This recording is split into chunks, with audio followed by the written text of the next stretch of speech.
खुशामदीद and welcome in lovely programme Sunday star, जिसमें हर इतवार एक फनकार से मुलाकात करते हैं और उनसे उनकी कामयाबी के बारे में जानने की कोशिश करते हैं। तो आज हम मुलाकात करेंगे शायर और अदीब सहाफ़ी जनाब मुश्ताक दरभंगवी। आदमी को आदमी से प्यार होना चाहिए, आदमी को आदमी से प्यार होना चाहिए और दिल में जज्बे ईसार होना चाहिए, और दिल में जज्बे ईसार होना चाहिए। फूल की मानिंद रहिए दोस्तों के दरमियाँ, फूल की मानिंद रहिए दोस्तों के दरमियाँ, दुश्मनों के सामने तलवार होना चाहिए, दुश्मनों के सामने तलवार होना चाहिए।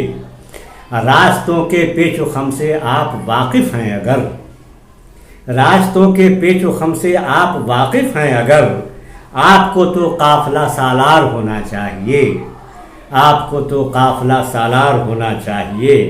अब बढ़ गई हद से ज़्यादा दुश्मनों की साजिशें, बढ़ गई हद से ज़्यादा दुश्मनों की साजिशें, अब तो गफलत से हमें बेदार होना चाहिए, अब तो गफलत से हमें बेदार होना चाहिए।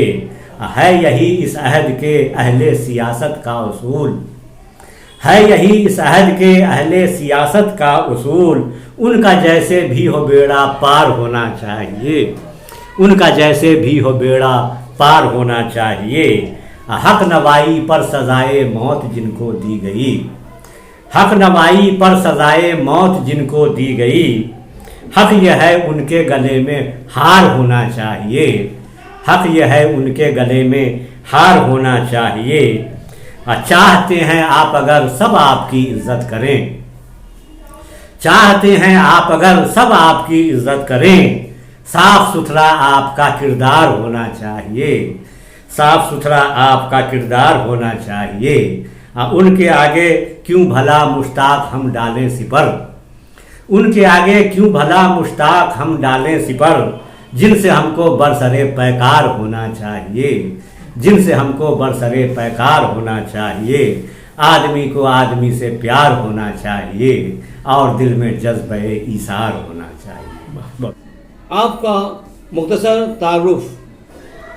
जाए पैदाइश मेरी एक गांव है बसाई पट्टी, जो दरभंगा ज़िला में पड़ता है, उसी गांव में मेरी पैदाइश हुई 5 फरवरी 1958 को। आप अपने तालीमी सफ़र के बारे में बताएं।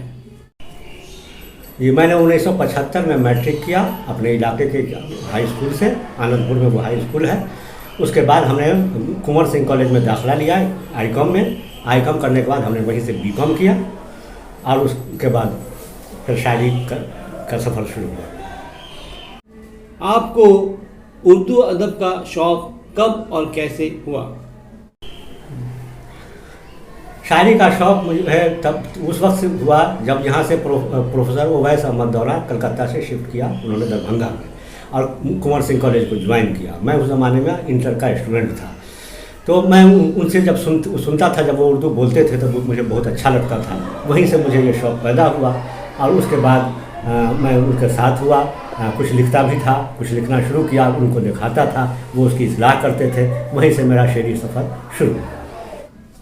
आपका पसंदीदा चंद अशार? मेरा एक उर्दू का शेर बहुत पसंद किया गया, वो यह है कि मेरे कानों में मिस्री घोलता है, मेरे कानों में मिस्री घोलता है, कोई बच्चा जब उर्दू बोलता है, कोई बच्चा जब उर्दू बोलता है। और एक शेर और बहुत मशहूर हुआ कि है यूँ हमारी रूह में उर्दू बसी हुई, है यूँ हमारी रूह में उर्दू बसी हुई, फूलों में जैसे होती है खुशबू बसी हुई, फूलों में जैसे होती है खुशबू बसी हुई।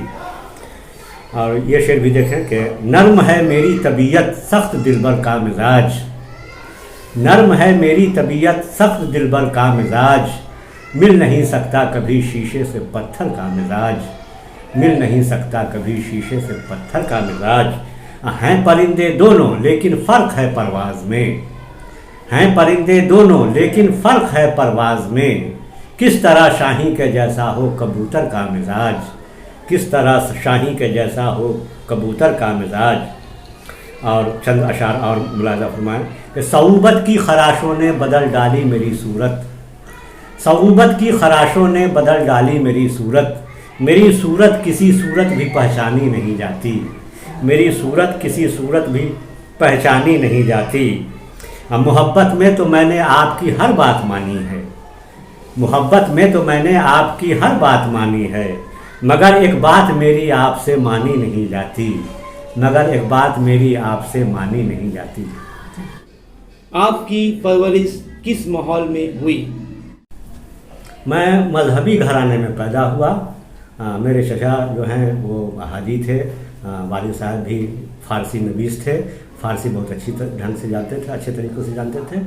तब मैं उसी माहौल में पैदा हुआ और घरेलू तालीम हमने अपने घर पर ही, अपने चचा जो एक स्कूल में टीचर थे उन्होंने ही मेरी तालीमी किफ़ालत की और पढ़ाया।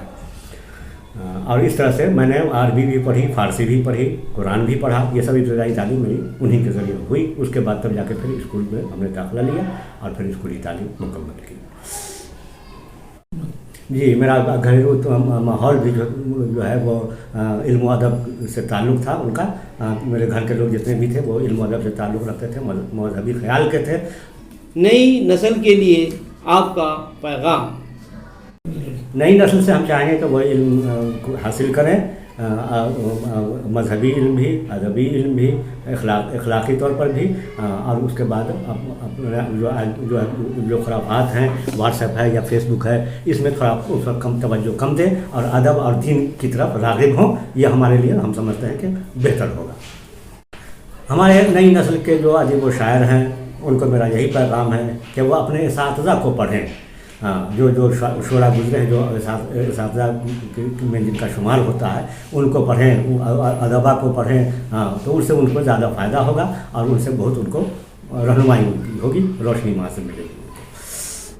अपनी ज़िंदगी का यादगार वाक़या? प्रोफेसर उमर गज़ाली साहब एक दिन मेरे यहाँ आए। ये मेरी ज़िंदगी का अनोखा वाक़या है। आए, उन्होंने कहा कि भाई हमने थीसिस तैयार कर लिया, हमारी वाइफ PhD कर रही है, 250 पेज की वो थीसिस है, तो उसकी सेटिंग हमसे नहीं हो पा रही है। अशार जो मतलब कि एक कंपैक्ट होनी चाहिए वो नहीं हो पा रहे हैं, कोई लाइन छोटी है, कोई लाइन बड़ी है। तो इसलिए हम आपकी मदद लेना चाहते हैं, आप जैसा इसमें हम उसको कंप्लीट करें इसको। तो मैं उनके यहाँ चला गया, उनकी गुजारिश पे उनके घर पे रहा। रात में खाना खाने के बाद 10 बजे कंप्यूटर पर बैठा मैं, और उसके बाद मैंने सेटिंग करनी शुरू की। अल्लाह का करम है कि फजर के वक्त तक मैंने उनकी तमाम जो जितने भी पेजेस थे 250 पेज की को आय तकमील तक मैंने पहुँचा दिया। वो बहुत खुश हुए और इस तरह से ये काम मेरी ज़िंदगी का एक अनोखा वाक़या है। एक और वाक़या इसी जो मैं बयान कर देना चाहता हूँ कि एक खातून है, फातिमा खातून उनका नाम है, वो मरियापुर के एक हाई स्कूल में टीचर हैं। तो उनको वक्त दिया गया था कि आप 10 दिन में अपने थीसिस को दीजिए, जमा कीजिए।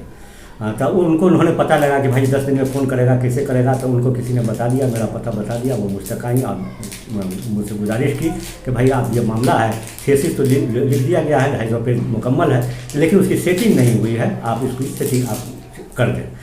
तो मैंने देखा कि भाई वक्त कम है और उनका खातून का वाला मामला है, तो इसलिए मैं चला आया उनके घर पे और एक रात में वहाँ ठहरा मैं, और उस एक रात में मैंने पूरी थीसिस उनकी है उनको मैंने पाए तकमील तक पहुँचा दिया, तमाम सेटिंग मुकम्मल की। वो बहुत खुश हुई और मैं पेशा मैं नहीं बनाया इसको, बल्कि मदद के तौर पर मैं ये काम करता रहा। यही जो है मेरी ज़िंदगी का यादगार लम्हा है। इन्हीं लम्हों के साथ मैं जीता हूँ और खुश होता हूँ। आप अपने अचीवमेंट के बारे में बताएं। मैंने 1993 में अखबार मशरिक ज्वाइन किया। उस ज़माने में वसीमुल हक साहब उसके एडिटर थे। तो मैं उनसे मिलने की गरज से उनके दफ्तर गया। तो उन्होंने कहा कहाँ तक पढ़े हुए हो? मैंने कहा कि मैं BCom हूँ, उर्दू तो मैंने पढ़ी नहीं। ICOM में हमने 50 नंबर की प्रिंसिपल उर्दू पढ़ी थी, BCom में वो उर्दू भी नहीं थी। लेकिन बहरहाल उर्दू से शौक़ रहा। वैसे द्वारा मेरे शागिर्द उस्ताद थे, मैं उनका शागिर्द था। तो इस वजह से उर्दू से मुझे रग़बत हुई और मैं उर्दू का बहरहाल आदमी हूँ। तो उन्होंने कहा कि ठीक है, तो ऐसा करो कि तुम क्या करते हैं, जैसा इस खबर को पढ़ कर सुनाओ।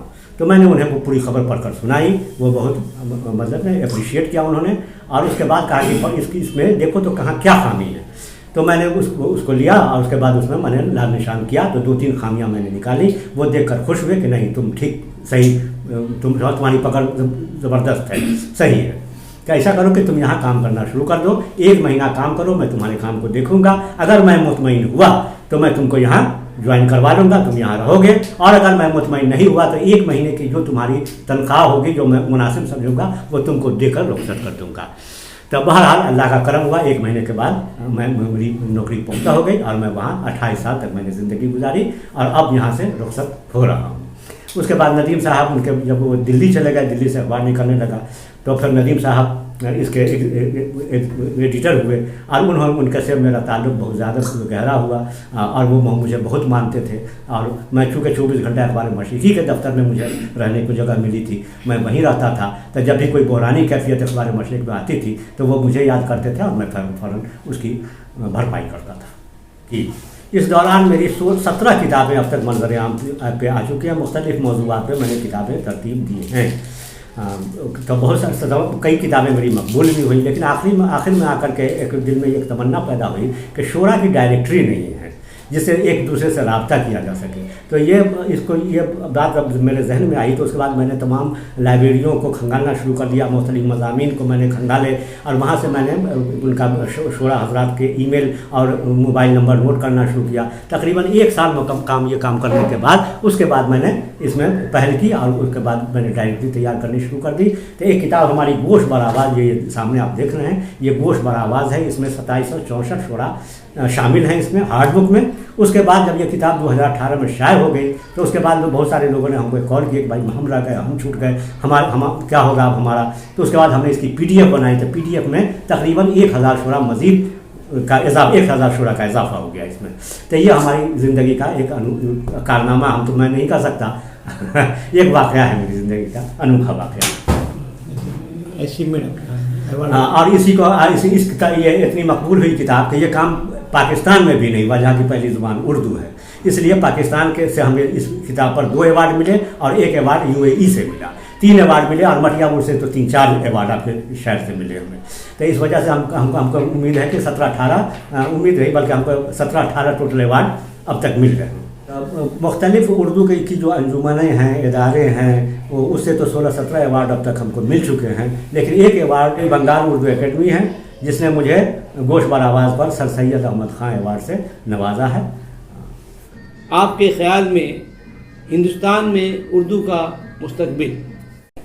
मेरे ख़्याल में उर्दू का मुस्तकबिल हिंदुस्तान में रोशन है। उर्दू बोलने वालों की कमी नहीं है। हम लोग उर्दू पढ़ते हैं, लिखते हैं, बोलते हैं, बच्चों को भी पढ़ाते हैं और इस तरह से मुझे नहीं लगता कि उर्दू का मुस्तकबिल तापना ये तारीख है, बल्कि रोशन। कोलकाता से आपका रिश्ता? कलकत्ता से मेरा रिश्ता 28 साल का है। 28 साल मैंने यहाँ अखबार मशरिक में मुलाजमत की। अब सेहत इजाज़त नहीं दे रही है कि मज़ीद मुलाजमत की जाए, इस वजह से मैं अब हमेशा के लिए अपने आबाई वतन दरभंगा जा रहा हूँ। जाते वक्त आज कुछ अजीब सा एहसास हो रहा है, कलकत्ता की यादें, उसका गम भी है, खुशी भी है कि अपनी आबाई वतन जा रहा हूँ। कम इस बात का है कि कलकत्ता छूट रहा है। तो इस मौके से मुझे गालिब की भी याद आ गई। गालिब भी जब तक ज़िंदा रहे, कलकत्ते का जिक्र होता रहा तो वो हाय हाय करते रहे। इसी ज़िम्न में एक ख़ता मुझसे भी हो गया, आप चाहता हूँ कि आपने गोश गुजार करूँ।